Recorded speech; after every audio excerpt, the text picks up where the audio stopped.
धुआं धुआं। हूती विद्रोहियों के खिलाफ ऑपरेशन ब्लैक फ्लैग। हूती विद्रोहियों के नियंत्रण वाले इलाकों में हुआ है यह हमला। यमन में हूती विद्रोहियों के नियंत्रण वाला यह इलाका देखिए कैसे आग और धुआं यहां दिखाई दे रहा है। ये देखिए इस सिविलियन एयरक्राफ्ट की हालत भी देख लीजिए। ये है यमन का हूती विद्रोहियों के कब्जे वाला इलाका।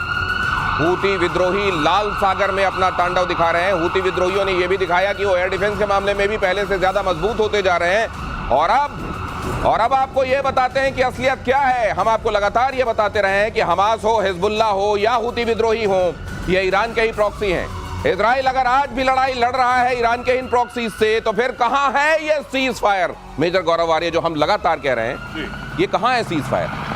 ये हूती विद्रोहियों के खिलाफ देखिए कितना बड़ा एक्शन लेना पड़ रहा है इजराइल। नहीं, बिल्कुल ये कोई सीज फायर नहीं। और आप बिल्कुल जिसको कहते हैं ना, you hit the nail on the head.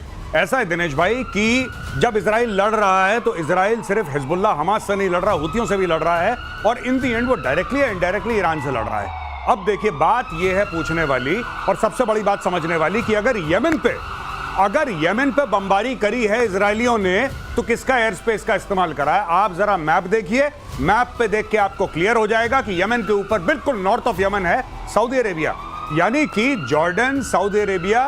आप ये कम से कम दो देश तो हैं जिन्होंने अलाउ करा है इजरायली जेट्स को कि आइए हमारा एयर स्पेस इस्तेमाल करिए और हूतियों को ठोकिए। ये बात है। तो ये भी समझ लीजिए कि ये जो मुस्लिम ब्रदरहुड की बात की जाती है, उसकी हकीकत दुनिया में क्या है वो भी देख लीजिए। और ये खबर भी देख लीजिए जो अब आ रही है, पलटवार भी देख लीजिए। इस वक्त की अगली बड़ी खबर, इजराइल पर हूती का जोरदार पलटवार। 11 बैलिस्टिक हाइपरसोनिक मिसाइलें दागी। यमन ने जबरदस्त ड्रोन अटैक भी किया। बेन गुरियन हवाई अड्डा, मुख्य हवाई अड्डा इजराइल का, उसको निशाना बनाया गया। अश्कलोन में एक बिजली पावर प्लांट को भी हमला, उस पर भी हमला किया गया। अब ये सोचिए, ये ईरान का प्रॉक्सी कहलाता है। इसके पास संसाधन देखिए आप, हाइपरसोनिक ये मिसाइल्स देखिए आप, इसके पास ये ड्रोन देखिए। फिर आपको इस बारे में क्या कोई संदेह रह जाता है कि असल में ईरान ही अलग अलग जगहों से अपने एक्सटेंडेड आर्म से ये लड़ाई आज भी लड़ रहा है? पीके श्रीवास्तव, बिल्कुल दिनेश, ये जो लड़ाई है ये हूती खास तौर से जिस तरह की हाइपरसोनिक मिसाइल्स, ये क्या किसी विद्रोही ग्रुप के पास हो सकती है, किसी मिलिशिया के पास हो सकती है? इसका मतलब ये है कि ये उनका आर्म्ड ग्रुप है जो वहाँ स्टेशनड है, जो थ्रेटन करने के लिए रेड सी को, उधर स्ट्रेट हॉर्मुज को पकड़ा हुआ है, इधर रेड सी के ऊपर अपना दबाव बनाने के लिए हूतीज को इकट्ठा किया है। इसलिए ईरान जो इजराइल कर रहा है वो ईरान के साथ आप कहने सीज फायर हो गया है, उस इलाके के साथ सीज फायर हुआ है, लेकिन ईरान के साथ जंग जारी है। और इनको जब तक आप नष्ट नहीं करेंगे कोई समाधान नहीं है इस समस्या का।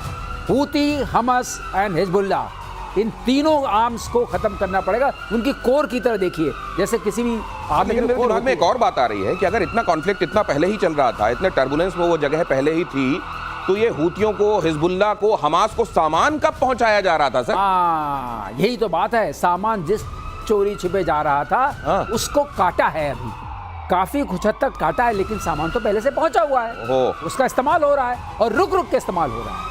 तो ये इसके पीछे स्ट्रैटेजी, सर मेगा स्ट्रैटेजी आपको क्या दिखाई देती है? ये ईरान के साथ सीज फायर करा लो, लेकिन वहां इजराइल को लगातार फंसाई रहो ताकि उसकी ताकत, उसमें एट्रिशन लगातार होता रहे, और फिर कभी भी अपनी मिसाइलें और बढ़ाकर और अपना फिर से हमला बोल दो। नहीं, बिल्कुल देखिए, ईरान में वो काबिलियत नहीं है कि face to face 1-to-1 Israel के साथ लड़े। ये बात तय है। ठीक है, वो मिसाइल मार सकता है, हाइपरसोनिक मिसाइल। सर ने बहुत बढ़िया पॉइंट ये बोला कि एक विद्रोही ग्रुप के पास हाइपरसोनिक मिसाइल्स आई कब? क्योंकि अभी तक तो हमें यह पता था कि मिसाइल फायर कर रहे हैं। अभी तक हमें यह पता था कि जैसे पुराने सोवियत स्कड मिसाइल थी, उस टाइप की, आप उसको डम मिसाइल कह लीजिए 1 मिनट के लिए, दो that is not the correct word, but मैं आपको समझाने के लिए बोल रहा हूं, आप उसको डम मिसाइल कह लीजिए। वो डम मिसाइल फायर कर रहा था। ये हाइपरसोनिक कब पहुंच गई हूतियों के पास? हाइपरसोनिक इज अ टेक्नोलॉजी जो कि बहुत कम देशों के पास है। मुट्ठी भर देश होंगे जो कि हाइपरसोनिक मिसाइल फील करते हैं, और आपने, यानी कि ईरान ने हाइपरसोनिक मिसाइल टेक्नोलॉजी और हाइपरसोनिक मिसाइल जो हैं वो दे दी हैं उन्होंने एक विद्रोही ग्रुप के हाथ में। अब क्या हिजबुल्लाह के हाथ में भी दी हैं? सोचिएगा, क्या हमास के हाथ में भी दी हैं? और किस किस के आपके इराक में है विद्रोही ग्रुप, टेररिस्ट ग्रुप्स हैं जिसको इराक फंड करता है, सीरिया में है, यमन में है, हर जगह है, पूरे मिडिल ईस्ट में ईरान के फंडेड ग्रुप्स हैं। क्या ईरान ने सबको पहुंचा दिया है? हाइपरसोनिक मिसाइल्स, और कौन कौन सी चीजें पहुंचाई हैं उनको, कौन कौन सी बैलिस्टिक मिसाइल पहुंचाई हैं कि चारों तरफ से आप इजराइल को मारेंगे और चारों तरफ से इजराइल को आप घेरेंगे। ये क्या माजरा है, ये समझने वाली बात। दिनेश, एक बात ख्याल में आती है जब गौरव ने बोला कि क्या उसने अपने असेट्स को, जो हाइपरसोनिक, जो बड़े स्ट्रॉन्ग, मतलब बड़े पावरफुल असेट्स थे, उनको पहले ही डिस्पर्स कर दिया था। डिसेंट्रलाइज करके तो नहीं रख रहा है वो, डिसेंट्रलाइज करके डिस्पर्सल ऑफ असेट्स। इसको हम बोलते हैं कि अगर वॉर में आपने अपने असेट्स को डिस्पर्स कर दिया है सर, इसीलिए मेरा दिमाग इसमें भी जाता है कि क्या यूरेनियम भी डिस्पर्स कर दिया गया है। बिल्कुल सही, तो गौरव बार बार ये प्रश्न उठाते हैं। और दूसरी चीज sir, sorry to interrupt sir, दूसरी एक और बात है बड़ी इंपॉर्टेंट। ये जो हाइपरसोनिक मिसाइल है, ये गुलेल तो है नहीं कि मैंने पहुंचा दी और आपने चला ली। क्या वहां पे ईरान आर्मी के लोग हैं जो ट्रेन कर रहे हैं? जी नहीं, ऑपरेट कर रहे हैं। ऑपरेट कर रहे हैं। यही चीज ऑपरेशन सिंदूर में हुई थी, जब टर्किश ड्रोन्स थे, वो टर्किश आर्मी वाले लोग ऑपरेट कर रहे थे। Turkish army was operating Turkish drones against India.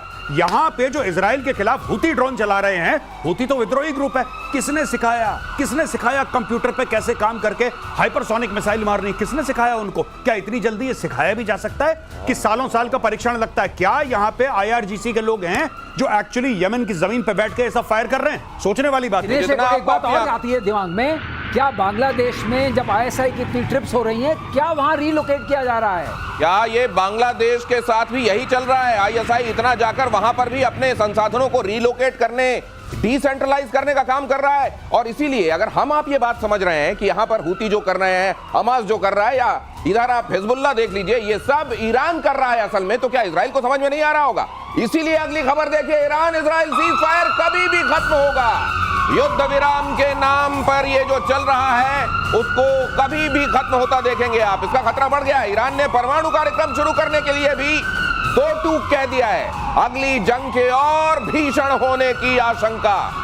ये पहले से अब रिसोर्स डिप्राइव्ड है ईरान, मेजर गौरव आर्य। क्या अब की बार अगर ये युद्ध होता है तो पहले से और खतरनाक दुनिया जैसा अंदाजा लगा रही है, या इस बार 2-3 दिन का मामला? नहीं, मुझे ऐसा लगता है कि ईरान अब और बुरी तरीके से पीछे पड़ जाएगा एनरिचमेंट टेक्नोलॉजी के पीछे और न्यूक्लियर वेपन बनाने के पीछे।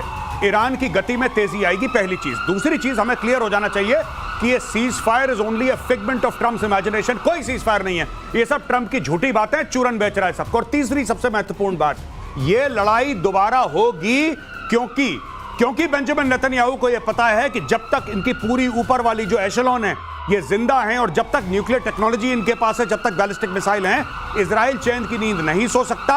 और ईरान की रेजीम को यह बात भली भांति उससे परिचित है कि अगर उनके पास न्यूक्लियर वेपन नहीं हुए, ये रेजीम नहीं बचेगी। ये लड़ाई एग्जिस्टेंशियल है, दोनों अपने वजूद की लड़ाई लड़ रहे हैं।